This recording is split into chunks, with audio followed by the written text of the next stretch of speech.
Hi, everyone. I'm Alan West, and this is Next Generation TV. Today, a fascinating guest joins us to discuss the Iranian nuclear weapons dilemma. He is an Iranian dissident who was jailed and tortured in the Islamic Republic. Now he lives in America, where he is a respected scholar and president of the Iranian Freedom Institute. Amir Abbas Fakhravar, thank you so much for joining us today. Hey, thank you, Congressman, for having me. You got it. Hey, talk to us and give us a little bit about your background in Iran, why you were jailed and tortured, and some of the beliefs that you have that landed you in prison. Okay, to make a long story short, my journey about jail and torture was started when I was 17, and I was at high school at that time. And for one of my speeches, they arrested me, they sent me to jail, and I had the first experience of solitary confinement then. And then for next 20 years, I'm right now 37, before coming out of the country, for 14 years, my life was in jail, in revolutionary court, under torture, and at the medical school and law school in Iran. And then 2006, I escaped from prison and escaped from the country. I came to the United States and came to Washington to continue my fight. And why they put me in jail for a long time? Because of my writing, and I was one of Iranian student leaders. In July 9, 1999, we had I guess the biggest student uprising until then against the mullahs. And because of that, they arrested me and many of my classmates and my friends, and they put us in jail. And I spent more than 8 months in solitary confinement, and I suffered a lot of tortures. And there was a lot of stories behind. And just I don't want to waste the time of you and your viewers to talk about that. Well, we are so fortunate to have you in our country with your views and perspectives. And, you know, I remember being a young man back, in 1979. I had finished high school, going into college. And, of course, we had the whole situation with the Iranian hostages at that time. It seemed, the United States of America missed the window of opportunity in the transition of leadership from the Shah, of course, to the Ayatollahs, and we see what happened. What do we see today with the window of opportunity we missed with the Green Movement? What do you think of the residual effects of us not supporting the Green Movement? You mentioned a great point about 1979. Honestly, I'm still shocked how United States missed that opportunity at that time after the revolution. And we can see the same thing here. You mentioned exactly right. During the Green Movement, in June 2009, when the Green Movement was started, the entire country was ready. The new generation, they were out in the street.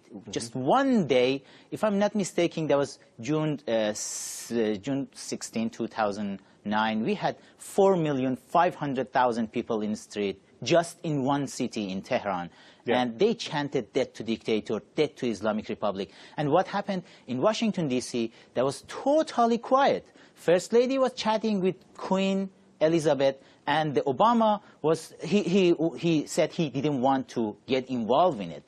And he said, I don't want to, it's like a football game, I don't want to get involved in it. He didn't get it, that when the government killing its people in the street, it's not a football game. They are killing the young people because they are seeking for freedom and democracy. Well, Amir, do you see a bit of a hypocrisy in that we did not, or the administration and the president did not want to get involved with the Green Movement in Iran, but then the next thing you know, they get involved in Egypt, and the result is we have the Muslim Brotherhood in power there. Is it somewhat, schizophrenic as you see some of the policies that are affecting, the countries in the Middle East, and especially with Iran? I mean, are we ever going to see Iran move away from a theocracy toward true democratic government?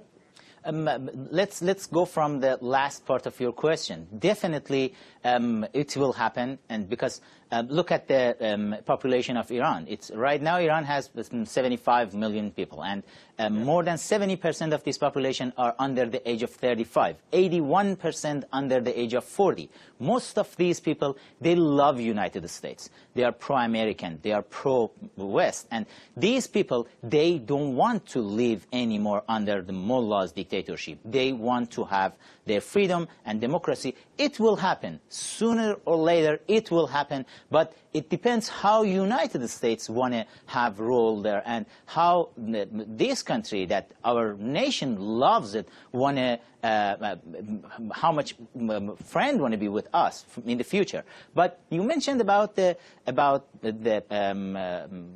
administration, the current administration's policy toward Iran and toward Egypt. Let's just look at it toward Iran. What happened during the Green Movement? Obama said he didn't want to get involved. But what happened? He invited Iranian officials for 4th of July party exactly at the same time the government was killing people in the street. He invited their officials for 4th of July party. If he didn't want to get involved, why he wanted to give legitimacy to the government and be quiet about the people's side?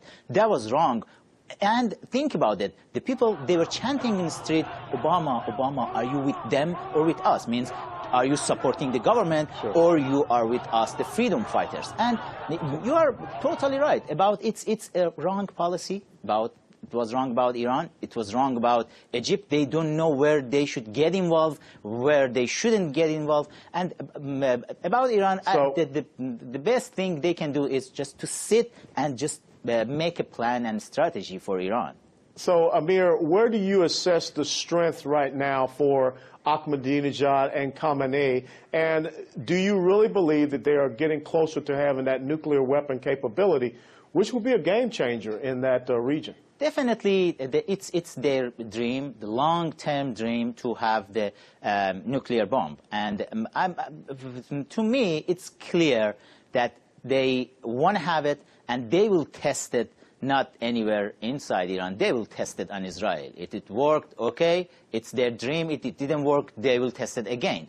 And it's about their nuclear program. But it's a lot of fight right now inside Iran between Ahmadinejad and Khamenei. Maybe you can't believe that, but Khamenei picked Ahmadinejad as a president, but Ahmadinejad will not be in power anymore. In 3 months, we will have election in Iran. It's not election, it's selection by Supreme Leader, and Supreme Leader want to select another person as a president, and right now Ahmadinejad doesn't want to give up, and it's a lot of problems. And look how dangerous it is. Right now Ahmadinejad has access to the all the nuclear sites, and then Khamenei doesn't want him to be in power anymore, and then Ahmadinejad want to have access to those sites, and it will be crazy. And let's see what will happen.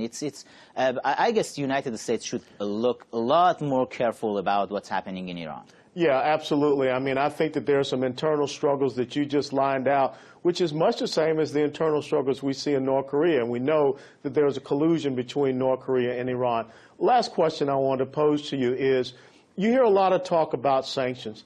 Are the sanctions really being effective against the regime, or more so hurting the people? And do you believe that anything short of a military action will get Iran from pursuing this nuclear weapon capability? First of all, about the sanction, for years we had sanction on Iran for 3 decades. But those sanctions definitely didn't work. Think about it. Let me give you a number. 85 to 90% of Islamic Republic's money coming from selling oil. It's petrodollars. And the international community didn't want to touch oil because they were worried about the oil market. And just recently, last year, they started to look at oil embargo. And it's good. This sanction is the good sanction because the regime will lose 85 to 90% of its money. That's the good thing we can have. But the problem here is when the sanction came in place, Obama signed, I don't know, that was an order. He let 7 countries, 7 major buyers of Iranian oil, he let them to buy again oil from Iran. And that was for 6 months. He gave them that opportunity to find maybe alternative seller. And then he extended for another 6 months, and recently he extended for another 6 months. This is the thing. Maybe the United States Congress, especially the House of Representatives, is in the hand of Republicans, should look at that part and don't let Obama to extend any more that, and let us have the total oil embargo on Iran, because then the mullah, they will lose $100 billion right now they will lose it, and it will be a lot of trouble for them. And you mentioned about the military action. Honestly, all the time I was saying I can't say anything about that part. It's in the hand of international community. When they decided to just do something, it will be a big threat from Iran. They will do it. They will not ask us, the Iranians, do you like it or you don't like it. Yeah, it's one of the options. They can change the regime. They can get rid of the Iranian nuclear threat. But another option is just giving that opportunity to Iranian new generation, the millions of people. We have the entire population, and we need just a little support to bring down the mullahs and have a free and democratic government. Well, Amir, I will tell you without a doubt, I believe that the future in the Middle East and the transition from these radical Islamic theocracies lies in the hands of the young people, the next generations there. And I want to thank you for being part of that next generation, and thank you for joining us. Thank you for having me. Yeah. Please check out Amir's work at iwp.edu. And for the Next Generation and Next Generation TV, I'm Alan West, and thanks for watching.